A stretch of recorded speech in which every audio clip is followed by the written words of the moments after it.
Hey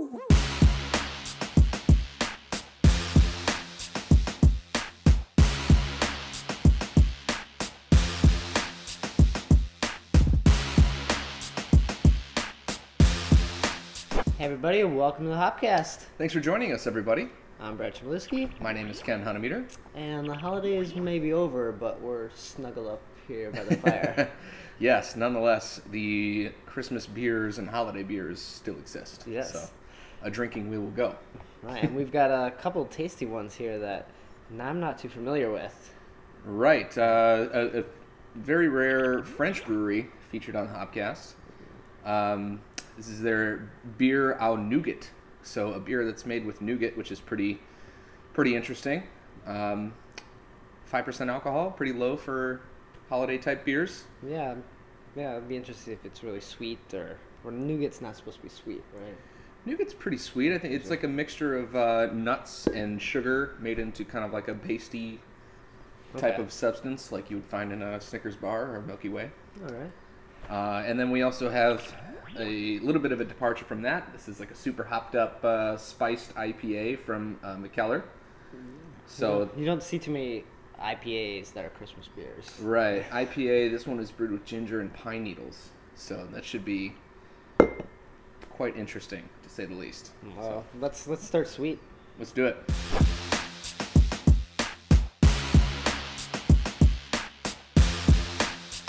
Well, that poured out really clear. Yeah, it's very light, which is kind of a departure from the typical holiday beers that you might see. Slight bit of haze to it, but kind of like a honey-like color. Yeah, nice little fluffy white head. It's pretty. It went down now. Yeah, this is a beer that, again, from Bourganel, and it's only 5%, so it's not going to be terribly warming for the holidays. But it does have kind of like a vanilla-like character on the nose. Kind of get you in the mood for some cookies, I suppose, or something like that. Let's do it. I'm going in. That vanilla stays. Wow. On the palate. Yeah, I definitely want some cookies or a piece of chocolate or something to go with this, just to help offset the vanilla.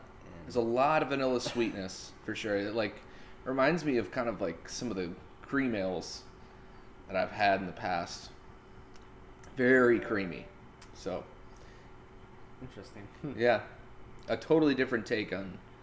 I think if we were eating dessert and drinking this beer, it'd be refreshing, and we'd be like, oh, that was perfect, washing away all the like sweet cookies and chocolates and roasted nuts. Right. Yeah.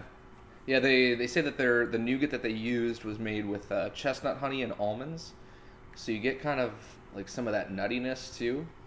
So it's like vanilla and a slight bit of nuttiness, and that's kind of what you're getting.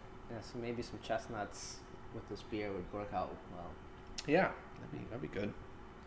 Overall, not a bad beer. Yeah, definitely if you're looking for something that's not your typical holiday dark, right, Belgian strong triple.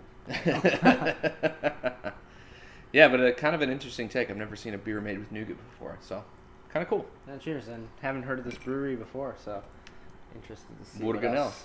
Yeah, I wonder what else what their typical lineup looks like.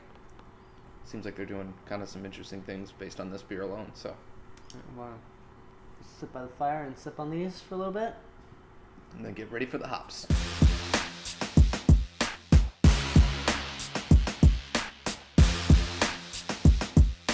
All right, I can still taste the vanilla, and it's been a couple minutes since I took that last sip. Yeah, quite a bit of vanilla on that beer.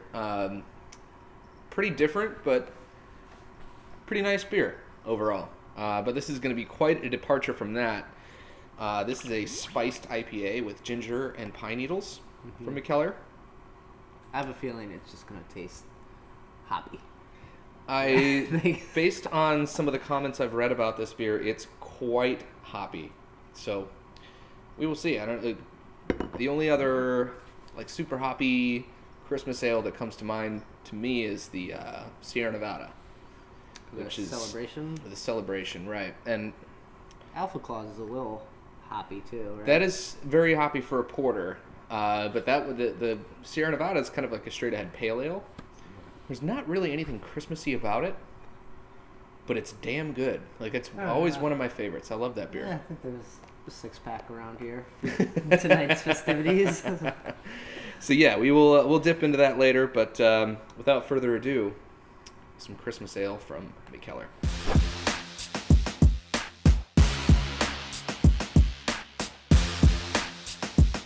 Ken, did you get some head on yours? Yeah, that one kind of exploded. I had read that this was going to be a gusher, and it didn't gush, but when you try to pour it out, it kind of exploded on me there. Yeah, so. I think mine's like halfway from where it was now. So. Yeah, I mean, now it looks great. It's got a nice pillow-like rocky head. Yeah, and really nice lacing on the glass too. Mm-hmm. So it's got a fair amount of carbonation in there. It smells very bright and citrusy. Yeah, piney and fresh. Yeah, you wonder.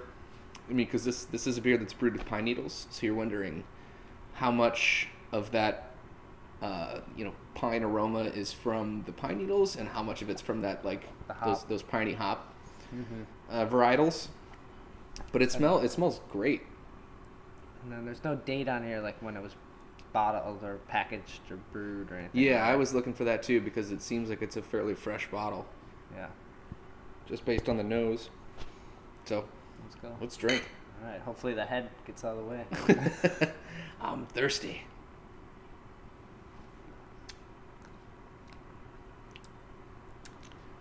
Very, very light on the palate. It's got a lot of it's quite hoppy, but it's not super bitter. Yeah. Just like big hop flavor, very little bitterness. So it's like a lot of late edition style hopping. Yeah, it's not like a punch in the face. Right. Hop. It's kind of like very drinkable. Yeah. It's the bitters there at the finish. It leaves like the tingle on your tongue. Nice. Yeah, there's just enough malt character. It's not too sweet or anything like that. It's got a nice balance between the malt and the hops, in my opinion. And it leaves you wanting more. Like you're like, oh, I need to wash away that bite. Let me take another drink. Yeah.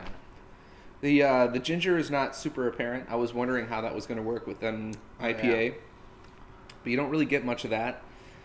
Definitely some pine in there, and I think maybe that be where you're getting most of the bitterness, and it's not even all that much. So yeah, I wonder if maybe we're getting a little spiciness from the ginger in there a little bit. Could be, yeah. Very small amounts. This is more so just kind of a straight ahead IPA, but I'm almost thinking more like a pale ale, I guess. It's not just a hopped up pale. Yeah. Well, I guess the way things have been going, all the pale ales are super hopped up. Yeah.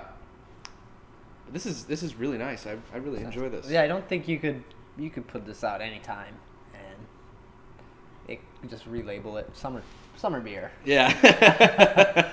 We probably just had a beer that they were making and we're like, oh crap, it's probably like Christmas time, right? Yeah. Let's slap a Christmas label on there. Throw some reindeers on there. Marketing. But yeah, it's I mean, this is delicious beer. So if maybe you're not the type of person that really likes like spiced up beers for the holidays and that kind of thing, Right. but you still want to participate in the festive occasion, this might be a beer for you, especially if you're a hop lover. So yeah, you're going over to Grandma's house and everyone's got the boozy holiday beers and I got this one. if Grandma's more into the hops, then you might want to bring her this one. I'll try it. I'm visiting my grandma tomorrow. I'll bring her a bottle of this. Grandma, She'll try like this. Try it. Drink this, Grandma. She doesn't drink at all, so So she'll love it. I don't know where I came from. But yeah, a couple of delicious beers, and it's always fun doing the holiday episodes. Yeah. And drinking holiday beers. Just another excuse to drink. Yeah, and both these beers were non-U.S. beers too. Yeah, something kind of rare for the HopCast. So you have to travel abroad for these. Go to your fine retailer. hopefully they have a large imported section. So. Well, cheers, and hope you have a great holiday, and Happy New Year. Happy holidays.